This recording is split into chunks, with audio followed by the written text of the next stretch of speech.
Sir ಮುಂದಿನ cinema ಲಗ್ನ ಪತ್ರಿಕೆ. ಅಣ್ಣವರು ಇದರಲ್ಲಿ ರಘು ಅಂತ ಒಂದು ಪಾತ್ರವನ್ನು ಮಾಡ್ತಾರೆ. ಅಖಿಲ ಕರ್ನಾಟಕ ಬ್ರಹ್ಮಚಾರಿ ಸಂಘ ಅದರ ಮೂಲಕ ದೇಶ ಸೇವೆಯನ್ನು ಮಾಡಬೇಕು ಅಂತ ಹೇಳೋದು ಒಂದು.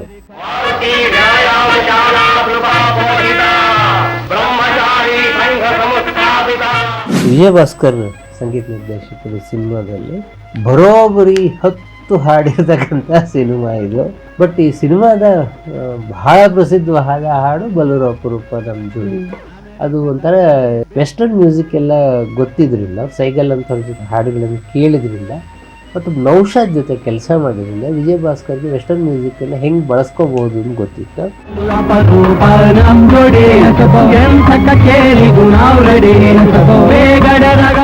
ಹಾಲಿವುಡ್ಡಲ್ಲಿ ಲಾರ್ನ್ ಅಂಡ್ ಹಾರ್ಡಿ ಅಂತ ಒಂಚೂರು, ಒಬ್ಬನು ಬಹಳ ದಪ್ಪಾಗಿರ್ತಾನೆ, ಇನ್ನೊಬ್ಬನು ಸಣ್ಣಕ್ಲೆ ಇರ್ತಾನೆ.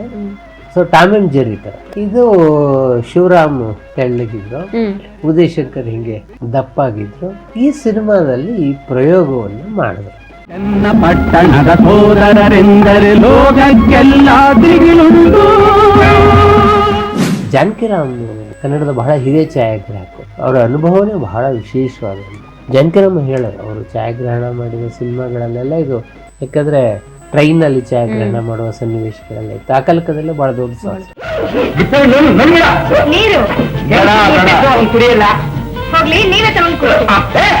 ಒಳಗಡೆ ಒಂದು ಹೊರಗಡೆ ಒಂದು ಈ ಥರದ ಚಾಲೆಂಜ್ ಮಾಡಿದ್ದಾರೆ. ಮತ್ತು ಜಯಂತಿ ಸಿಕ್ಕ ಬಹಳ ಒಳ್ಳೆಯ ಪಾತ್ರಗಳಲ್ಲಿ ತರ ತುಂಟತನದ ಪಾತ್ರ, ಕೆಣಕುವ ತುಂಟತನದ ಪಾತ್ರ, ಇದನ್ನ ಜಯಂತಿ ಮಾಡಿದ್ದಾರೆ. ಈಗ ಏನಾದ್ರೂ ಕೈಲಾಸ ಬದುಕಿದ್ರೆ ನಿಮ್ಮನ್ನ ನೋಡಿ ಅಂತ ನಾಟಕ ಬರೀತಿದ್ದೆ. ಇದು ಒಂಥರ ಒಂದು ಸಣ್ಣ ಸಂದೇಶ ಮತ್ತೆ ಕಾಮಿಡಿ. ಭಾಗ್ಯಲಕ್ಷ್ಮಿ ಮಾಡೋ ಸಂದರ್ಭದಲ್ಲಿ ಹೇಳಿದ್ವಿ, ಒಬ್ಬ ಕಲಾವಿದರ ನಿಜವಾದ ಚಾಲೆಂಜ್ ಇರೋದು ಹಾಸ್ಯ ಪಾತ್ರವನ್ನು ಮಾಡೋದ್ರಲ್ಲಿ. ಅಣ್ಣವರು ಇದರಲ್ಲಿ ಹಾಸ್ಯ ಪಾತ್ರವನ್ನು ಬಹಳ ಅಮೋಘವಾಗಿ ಮಾಡಿದ್ದಾರೆ.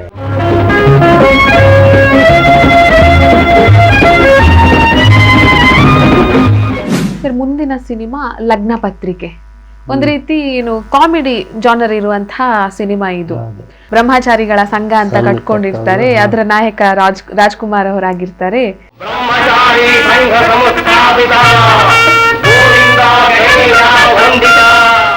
ಅಂದ್ರೆ ಮದ್ವೆ ಆಗ್ಬಾರ್ದು ಅಂತ, ಆದ್ರೆ ಅವರ ಫ್ರೆಂಡ್ಸ್ ಎಲ್ಲ ಏನ್ ಮಾಡ್ತಿರ್ತಾರೆ, ಕದ್ದು ಮುಚ್ಚಿ ಲವ್ ಎಲ್ಲ ಮಾಡ್ತಿರ್ತಾರೆ. ಈ ರೀತಿ ಒಂದು ತಮಾಷೆಯಾಗಿ ಹೋಗುವಂತಹ ಸಿನಿಮಾ ಇದು ಸರ್. ಈ ಸಿನಿಮಾದ ಬಗ್ಗೆ ಹೇಳಿ ಸರ್. KSL ಸ್ವಾಮಿ ರವಿ ಅವರು ತೂಗುದೀಪ ಮೊದಲ ಸಿನಿಮಾ ಮಾಡಿದಂಥವ್ರು. ತೂಗುದೀಪ ನಿರ್ದೇಶನ ಮಾಡುವ ಸಂದರ್ಭದಲ್ಲಿ RNG ಗೋಪಾಲ್ ಅವರ ಚಿತ್ರಕಥೆ ಸಂಭಾಷಣೆಯನ್ನೆಲ್ಲ ಬರೆದಂಥವ್ರು. ತೂಗುದೀಪ ಮಾಡಿದ್ರು ನಮ್ಮ ಸರಣಿಲಿ ಮಾಡಿದ್ರು. ಉದಯ್ ಶಂಕರ್ನ ಕೇಳ್ತಾರೆ, ಒಂದು ಸಣ್ಣ ಪುಟ್ಟ ರಿಪೇರಿ ಏನಾರು ಮಾಡ್ಕೊಡ್ತೀಯೇನಪ್ಪ ಅಂತ. ಅವಾಗ ಉದಯ್ ಶಂಕರ್ ಹೇಳ್ತಾರೆ, ಇದು ಸಣ್ಣ ಪುಟ್ಟದಕ್ಕೆಲ್ಲ ಬರ್ಬೇಡ, ಬಂದ್ರೆ ಪೂರ್ತಿ ಸಿನಿಮಾನಾದ್ರೂ ಬರ್ಸೋಕ್ಕಾದ್ರೆ ಬಾ. ಸ್ವಾಮಿ ಒಂದು ಚಾಲೆಂಜ್ ಹೇಳ್ತಾರೆ, ಹಂಗಾರೆ ಒಂದು ಸಿನಿಮಾ ಬರ್ದ್ಬಿಡು, ನೀನು ಯಾರೋ ಪ್ರೊಡ್ಯೂಸರ್ ಸಿಗ್ತಾರಪ್ಪ ನನಗೆ, ಒಂದು ಸಿನಿಮಾ ಕಥೆ ಚಿತ್ರಕಥೆ ಸಂಭಾಷಣೆ ನಿನ್ನೆ ಬರ್ದ್ಬಿಡು ನೀನು. ಉದಯ್ ಶಂಕರ್ ಇದಾಗಿ 4 ದಿನಕ್ಕೆ ಈ ಲಗ್ನ ಪತ್ರಿಕೆಯನ್ನ ನಾನು ಕೇಳಿದ ಮಟ್ಟಿಗೆ ಉದಯ್ ಶಂಕರ್ ಅವರ ಹಸ್ತಾಕ್ಷರ ತುಂಬಾ ದುಂಡದ್ ಬರಿತಾ ಇದ್ರು ಅಂತ. ಯಾಕಂದ್ರೆ ನಾನು ಉದಯ್ ಶಂಕರ್ ನೋಡುವಾಗ ದಪ್ಪ ಕನ್ನಡಕ ಹಾಕೋರು, ಬರವಣಿಗೆ ಎಲ್ಲ ನಿಂತು ಹೋಗಿತ್ತು. ಅವರು ಡೈಲಾಗ್ ಅನ್ನ ಟೇಪ್ ರೆಕಾರ್ಡ್ ಅಲ್ಲಿ ಹೇಳೋರು. ಶಾಮಣ್ಣ ಅಂತ ಒಬ್ರು ಅದನ್ನ ಬರ್ದು ಕೊಡೋರು. ಆದ್ರೆ ಉದಯ್ ಶಂಕರ್ ಬರೀತಿದ್ದು ಕಾಲಕ್ಕೆ, ಆ ಕಾಲ ನಾನು ನೋಡಿಲ್ಲ, ಹೇಳೋದಕ್ಕೆ ಬಹಳ ದುಂಡವಾದ ಹಸ್ತಾಕ್ಷರದಲ್ಲಿ ಅವರೇ ಬರೀತಾರೆ. ಲಗ್ನ ಪತ್ರಿಕೆ ಕಥೆಯನ್ನ, ಚಿತ್ರಕಥೆ ಸಂಭಾಷಣೆ ಸಂಪೂರ್ಣ ಬರೆದು ಕವರ್ನ ಲಗ್ನ ಪತ್ರಿಕೆ ಆಕಾರದಲ್ಲೇ ಮಾಡಿ ಲಗ್ನ ಪತ್ರಿಕೆ ಅಂತ ಬರೆದು ಆ 4 ಕಡೆಗೂ ಅರಿಶಿನ ಕುಂಕುಮ ಹಚ್ಚಿ KSL ಸ್ವಾಮಿ ಅವರಿಗೆ ತಂದ್ಕೊಟ್ರಂತ. ನಿನ್ ಮದುವೆ ಆಗೋಗಿದೆಯಲ್ಲ, ಈಗ ಲಗ್ನ ಪತ್ರಿಕೆ ತಂದು ಕೊಡ್ತಾ ಇದೀಯ, ಆದ್ರೆ ಇದು ಸಿನಿಮಾನೇ ಲಗ್ನ ಪತ್ರಿಕೆ ಮಾಡ ನೀನು. ಆವಾಗ ಸಮೀವುಲ್ಲಾ ಅಂತ ಹೇಳಿ ಅವರು ಬಾವಾ ಮೂವೀಸ್ ಅಂತ ಹೇಳಿ, ಉದಯ್ ಶಂಕರ್ ಕೂಡ ಬಹಳ ಪ್ರಿಯವಾದಂಥವ್ರು. ಉದಯ್ ಶಂಕರ್ ಸಂಭಾಷಣಕಾರರಾಗೋದಕ್ಕೆ ಸಮೀವುಲ್ಲಾ ಕೂಡ ಕಾರಣಕರ್ತರಾದಂಥವ್ರು. ಅವರು ಇದಕ್ಕೆ ನಾನು ದುಡ್ಡು ಹಾಕ್ತೀನಿ ಸಿನಿಮಾ ಮಾಡಿ ಅಂತ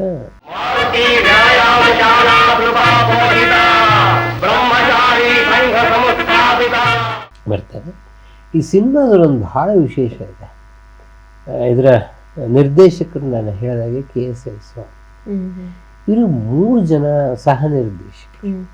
ಯಾರ್ಯಾರು ಒಂದು ಸಿದ್ಲಿಂಗಯ್ಯ, ಇನ್ನವರು SV ರಾಜೇಂದ್ರ ಸಿಂಗ್ ಬಾಬು, ಮತ್ತೊಬ್ರು ತಿಪ್ಟೂರ್ ರಘು. ಮೂರೂ ಜನ ಕೂಡ ಮುಂದೆ ಕನ್ನಡದ ಬಹಳ ದೊಡ್ಡ ನಿರ್ದೇಶಕರಾಗಿ ಬೆಳೆದ್ರು. ಸೊ ಅವ್ರ 3 ಜನಕ್ಕೂ ಒಂಥರ ಲಾಂಚಿಂಗ್ ಪ್ಯಾಡ್ ತರ ಈ ಸಿನಿಮಾ ಕೆಲಸ ಮಾಡಿತು. ಅಣ್ಣವರು ಇದರಲ್ಲಿ ರಘು ಅಂತ ಒಂದು ಪಾತ್ರವನ್ನು ಮಾಡ್ತಾರೆ.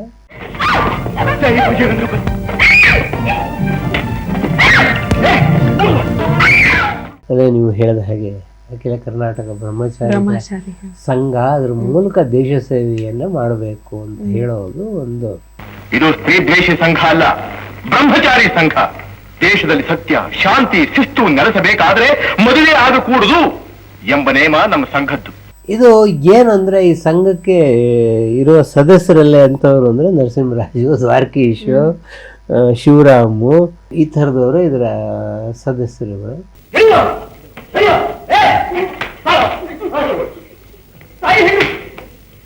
ಇವರೆಲ್ಲ ಯಾರನ್ನೋ ಲವ್ ಮಾಡ್ತಾ ಇರ್ತಾರೆ. ಇವ್ರ ಎದುರಿಗೆ ಮಾತ್ರ ಇಲ್ಲಿ ಬಂದು ನಾಟಕ ಆಡ್ತಾ ಇರ್ತಾರೆ.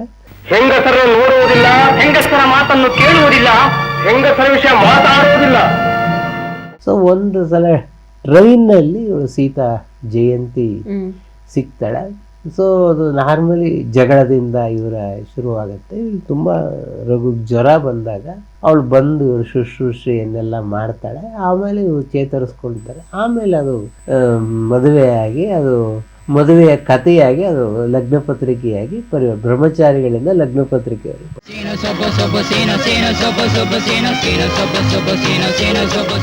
ಶ್ರೀನಾಥ, ಪ್ರಣಯರಾಜ ಶ್ರೀನಾಥ್ ಅವರು ಅಭಿನಯಿಸಿದ ಮೊದಲ ಚಿತ್ರ. ಇದರಲ್ಲೊಂದು ಬ್ಯಾಲೆ ಬರುತ್ತೆ, ಅದು ಮನ್ಮಥ ದಹನದ, ಕಾಮದಹನದ ಬ್ಯಾಲೆ. ಇದರಲ್ಲಿ ಶ್ರೀನಾಥ್ ಅವರು ಮನ್ಮಥನ ಪಾತ್ರವನ್ನು ಮಾಡ್ತಾರೆ.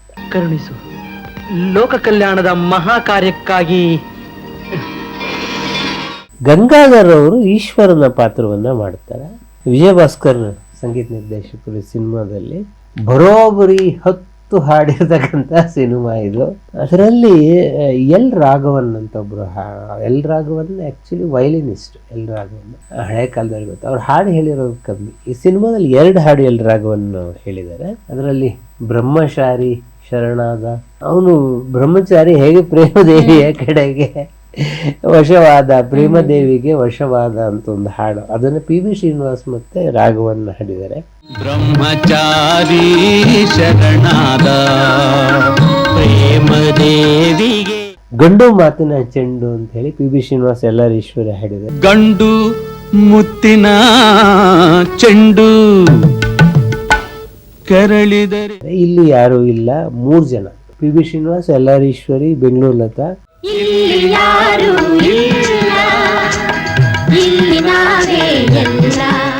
ಬಟ್ ಈ ಸಿನಿಮಾದ ಬಹಳ ಪ್ರಸಿದ್ಧವಾದ ಹಾಡು ಬಲೂರು ಅಪರೂಪ ನಮ್ ಜೋಡಿ. ಅದು ಒಂಥರ ವೆಸ್ಟರ್ನ್ ಮ್ಯೂಸಿಕ್ ಎಲ್ಲ ಗೊತ್ತಿದ್ರಿಂದ, ಸೈಗಲ್ ಅಂತ ಜೊತೆ ಹಾಡುಗಳನ್ನು ಕೇಳಿದ್ರಿಂದ ಮತ್ತು ನೌಶಾದ್ ಜೊತೆ ಕೆಲಸ ಮಾಡಿದ್ರಿಂದ ವಿಜಯಭಾಸ್ಕರ್ಗೆ ವೆಸ್ಟರ್ನ್ ಮ್ಯೂಸಿಕ್ ಅನ್ನ ಹೆಂಗ್ ಬಳಸ್ಕೋಬಹುದು ಅಂತ ಗೊತ್ತಿತ್ತು. ಬಹಳ ಅದ್ಭುತವಾಗಿ ಬಳಸಿದಂತಹ ಸಿನಿಮಾ ಅದು.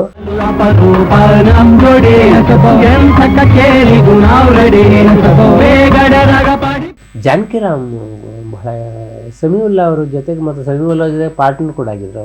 ಕನ್ನಡದ ಬಹಳ ಹಿರಿಯ ಛಾಯಾಗ್ರಾಹಕರು. ಅವರ ಅನುಭವನೇ ಬಹಳ ವಿಶೇಷವಾದಂಥ. ಸುಮಾರು 8-10 ವರ್ಷ ನಾನು ಜಾನಕಿರಾಮನ್ನು ನೋಡಿದ್ದೀನಿ. ಜಾನಕಿರಾಮ್ ಹೇಳೋರು, ಅವರು ಛಾಯಾಗ್ರಹಣ ಮಾಡಿದ ಸಿನಿಮಾಗಳಲ್ಲೆಲ್ಲ ಇದು. ಯಾಕಂದ್ರೆ ಟ್ರೈನಲ್ಲಿ ಛಾಯಾಗ್ರಹಣ ಮಾಡುವ ಸನ್ನಿವೇಶಗಳೆಲ್ಲ ಇತ್ತು. ಆ ಕಾಲಕದಲ್ಲೇ ಬಹಳ ದೊಡ್ಡ ಸಾಹಸ.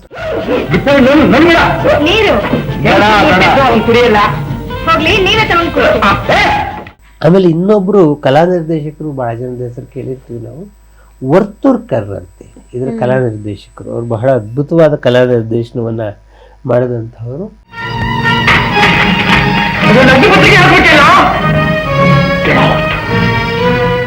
ಈ ಸಿನಿಮಾ ಮೈಸೂರು ಪ್ರೀಮಿಯರ್ ಸ್ಟುಡಿಯೋದಲ್ಲಿ ಬಹಳ ಮುಖ್ಯವಾಗಿ ಚಿತ್ರೀಕರಣಗೊಂಡಿದ್ದಂತಹದ್ದು. ಬೆಂಗಳೂರು, ಮಂಡ್ಯ, ಮೈಸೂರು ಇಲ್ಲೇ ಇಡೀ ಕರ್ನಾಟಕದಲ್ಲೇ ಆಗ್ತಕ್ಕಂಥ ಸಿನಿಮಾ ಇದು. ಇದು ಒಂಥರ ಒಂದು ಸಣ್ಣ ಸಂದೇಶ ಮತ್ತೆ ಕಾಮಿಡಿ. ಸಾಯವರೆಗೂ ನಿನ್ನ ಹಾಗೆ ಬ್ರಹ್ಮಚಾರಿಯಾಗಿ ಬಾಳೋ ವರ ಅನ್ಕೊಡಪ್ಪ, ಬ್ರಹ್ಮಚಾರಿಯಾಗಿ ಬಾಳೋ ವರ ಅನ್ಕೊಡಪ್ಪ. ಭಾಗ್ಯಲಕ್ಷ್ಮಿ ಮಾಡೋ ಸಂದರ್ಭದಲ್ಲಿ ಹೇಳಿದ್ದೀನಿ, ಕಲಾವಿದರ ನಿಜವಾದ ಚಾಲೆಂಜ್ ಇರೋದು ಹಾಸ್ಯ ಪಾತ್ರವನ್ನು ಮಾಡೋದ್ರಲ್ಲಿ. ಅಣ್ಣವರು ಇದರಲ್ಲಿ ಹಾಸ್ಯ ಪಾತ್ರವನ್ನು ಬಹಳ ಅಮೋಘವಾಗಿ ಮಾಡಿದ್ದಾರೆ ಈ ಸನ್ನಿವೇಶ.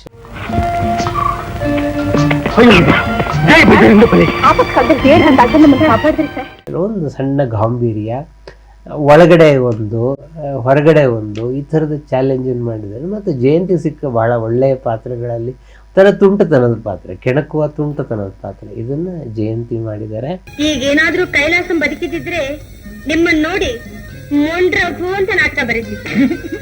ಈ ಸಿನಿಮಾದಲ್ಲಿ ಒಂದು ಹಾಡು ಬಹಳ ಜನಪ್ರಿಯವಾಗಿದೆ, ಬಲು ಅಪರೂಪ ನಮ್ ಜೋಡಿ ಎಂತ ಕಚೇರಿಗೂ ನಾವು ರೆಡಿ ಅಂತ ಹೇಳಿ.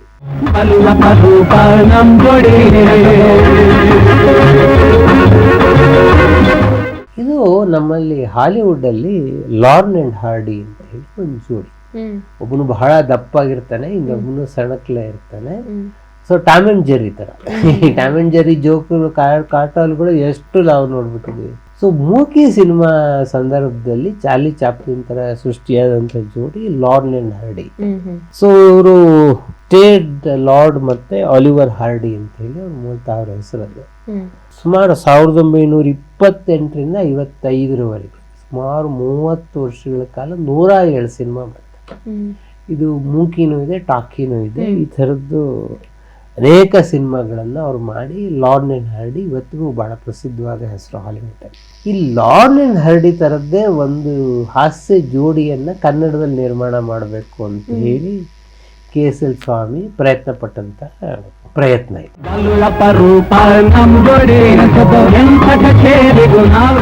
ಇದು ಶಿವರಾಮ್ ತೆಳ್ಳಗಿದ್ರು, ಉದಯಶಂಕರ್ ಹಿಂಗೆ ದಪ್ಪಾಗಿದ್ರು. ಈ ಸಿನಿಮಾದಲ್ಲಿ ಈ ಪ್ರಯೋಗವನ್ನ ಮಾಡಿದ್ರು. ನನ್ನ ಪಟ್ಟಣದ ಸೋದರರೆಂದರೆ ಲೋಕಕ್ಕೆಲ್ಲ ದಿಗಿಲುಂಟು. ಈ ಸಂಗೀತದ ಜೋಡಿ ಬಹಳ, ಈ ಹಾಡು ಕೂಡ ತುಂಬಾ ಚೆನ್ನಾಗಿದೆ. ಬಲು ಅಪರೂಪ ನಮ್ಮ ಜೋಡಿಯಲ್ಲಿ ಬೇಗಡೆ ರಾಘವ ನಾವು ಪಾಡಿ ಲಂಡನ್ ನಲ್ಲಿ ಕಚೇರಿ ಮಾಡಲು ಹೆಣ್ಣುಗಳೆಲ್ಲ ನೋಡಿದರು.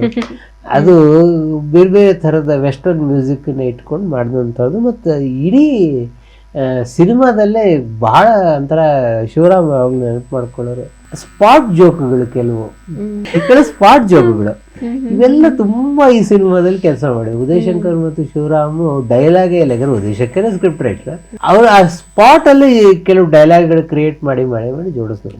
ಸಿಗರೇಟ್ ಹಚ್ಕೊಳಕ್ ಮ್ಯಾಚ್ ಬಾಕ್ಸ್ ಇದ್ರೆ ಕೊಡ್ತೀರಾ? ಈ ಬೆಂಕಿಪಟ್ಟಣ ಉಪಯೋಗಿಸೋದಕ್ಕೆ ಒಂದು ಸಿಗರೇಟ್ ಇದ್ರೆ ಕೊಡ್ತೀರಾ ಪ್ಲೀಸ್? ಒಂದು ಬಹಳ ಕುತೂಹಲ ಇತ್ತು ಶಿವರಾಮ್ ಕೇಳಿದೆ, ಯಾಕೆ ಇದು ಕಂಟಿನ್ಯೂ ಆಗ್ಲಿಲ್ಲ ಈ ಜೋಡಿ, ಅಂದ್ರೆ ಚೆನ್ನಾಗಿತ್ತಲ್ಲ ಇದು. ಅವ್ರು ಎರಡು ಅಂದ್ರೆ ನನಗೆ ಈ ಸಿನಿಮಾ ಬಂದ ಕೂಡಲೇ 4 ಸಿನಿಮಾ ನಮಗ್ ಬಂದ್ಬಿಟ್ಟಿತ್ತು, ಉದಯಶಂಕರ್ ಶಿವರಾಮನ್ ಇಟ್ಕೊಂಡ್ ಮಾಡ್ತೀವಿ ಅಂತ ಹೇಳಿ. KSL ಸ್ವಾಮಿ ಏನು ಹೇಳಿದ್ರು, ಇಲ್ಲ ಇದು ನಮ್ ಕಾಪಿರೈಟ್ ತರ ಇಟ್ಕೊಂಡ, ನಾನು ಮುಂದೆ ಬಾವ ಮೂವೀಸ್ ಜೊತೆಗೆ ಒಂದು 3 ಸಿನಿಮಾ ಮಾಡ್ತೀನಿ, ಈ ಜೋಡಿಯನ್ನ ಪ್ರಧಾನವಾಗಿ ಇಟ್ಕೊಂಡು 3 ಹಾಸ್ಯ ಸಿನಿಮಾ ಮಾಡ್ತೀನಿ, ಆಮೇಲೆ ನೀವು ಬೇರೆ ಸಿನಿಮಾ ಮಾಡಿ. ಅಷ್ಟೊತ್ತಿಗೆ 67ನೇ ಇಸ್ವಿಯ ನಂತರ ಉದಯಶಂಕರ್ ಬಹಳ ಜನಪ್ರಿಯವಾದ ಚಿತ್ರ ಸಾಹಿತಿ ಮತ್ತು ಸಂಭಾಷಣೆಕಾರರಾದ್ರು, ಗೀತೆಗಳು ಬಂತು. ಹೀಗಾಗಿ ಉದಯಶಂಕರ್ಗೆ ಈ ಅಭಿನಯದ ಕಡೆ ಬರೋದಕ್ಕಾಗ್ಲಿಲ್ಲ. ಅವರು ಸಾಹಿತ್ಯದಲ್ಲೇ ಮುಳುಗಿ ಹೋದ್ರು. ಶಿವರಾಮ್ ಇದಾರಲ್ಲ, ಅವರು ಇಂಥ ಕೆಲಸ ಮಾಡಿಲ್ಲ ಅಂತಿಲ್ಲ ಚಿತ್ರರಂಗಕ್ಕೆ. ಅಷ್ಟು ಥರದಲ್ಲಿ ಚಿತ್ರರಂಗ, ಕನ್ನಡ ಚಿತ್ರರಂಗ ಬಹುಶಃ ನೆನ್ಪಿಟ್ಕೊಳ್ಬೇಕಾದಂಥವ್ರಲ್ಲಿ ಶಿವರಾಮ್ ಒಬ್ರು. ಯಾಕೆ ಅಂತಂದ್ರೆ ನಮ್ಮಲ್ಲಿ ಸಿನಿಮಾ ರೀಲ್ ಸಿಗ್ತಾ ಇರಲಿಲ್ಲ. ಇವರು ಹೋಗಿ ಕಚ್ಚಾ ರೀಲ್ಗಳು ತೊಗೊಂಬರೋರು, ಕೊಡೋಕೆ ರೀಲ್ ತಂದು ಕೊಡೋರು, ಯಾರಿಗಾರು ಊಟದ ಸಮಸ್ಯೆ ಆಗಿದೆ ಅಂದರೆ ಊಟದ ವ್ಯವಸ್ಥೆ ಮಾಡುವಂಥವ್ರು, ಯಾರ ಕ್ಯಾಮ್ರಾಮನ್ ಬೇಕು ಅಂದ್ರೆ ಹುಡ್ಕೊಂಬಂದು ಕೊಡುವಂಥವ್ರು, ಎಷ್ಟು ಜನರಿಗೆ ಅವರು ಸಹಾಯ ಮಾಡಿದ್ದಾರೆ ಅಂತ ಅದಕ್ಕೆ ಲೆಕ್ಕವೇ ಹೇಳೋಕ್ಕಾಗಲ್ಲ. ಇನ್ನೊಂದು ಕಲಾವಿದರು ಬಹಳ ಕಷ್ಟದಲ್ಲಿದ್ದರೆ ಅವ್ರಿಗೆ ಹೋಗಿ ಸಹಾಯ ಮಾಡೋದು, ಅವ್ರ ಆಸ್ಪತ್ರೆ ಓಡಾಟವನ್ನ ಇವರು ಮಾಡೋದು, ಕೊನೆಗೆ 100 ಜನ ಕಲಾವಿದರ ಶವ ಸಂಸ್ಕಾರ ಅಂತಿಮ ಯಾತ್ರೆಯನ್ನು ಮಾಡಿದವರು ಶಿವರಾಮ್. ಹೀಗಾಗಿ ಶಿವರಾಮ್ ಅವರ ರೋಲ್ ಬೇರೆ ಬೇರೆ ಥರ ಆಯಿತು. ಅವರು ಆಕಾಶವಾಣಿಯಲ್ಲಿ ಕಲಾವಿದರಾಗಿದ್ರು ಅವರು. ಹೀಗಾಗಿ ಅದು ಏನಾಯಿತು ಅಂತಂದರೆ ಈ ಜೋಡಿ ಕನ್ನಡಕ್ಕೆ ಸಿಕ್ಕಲಿಲ್ಲ ಅಷ್ಟೆ. ಶಿವರಾಮ್ ಹಾಸ್ಯ ಕಲಾವಿದರಾಗಿ ಅಭಿನಯಿಸಿದ್ರು, ಆದರೆ ಅಭಿನಯ ಒಂದನ್ನೇ ಇಟ್ಕೊಳ್ಳದೆ ಬೇರೆ ಬೇರೆ ಕ್ಷೇತ್ರದಲ್ಲಿ ಬಂದಿದ್ರಿಂದ ನಿರ್ಮಾಪಕರು ಆದರು. ಹೀಗಾಗಿ ಇದು ಜೋಡಿ ಮುಂದುವರಿಲಿಲ್ಲ. ಅದೊಂಥರ ಕನ್ನಡಕ್ಕೆ ನಷ್ಟ ಅಂತಲೇ ಹೇಳಿ.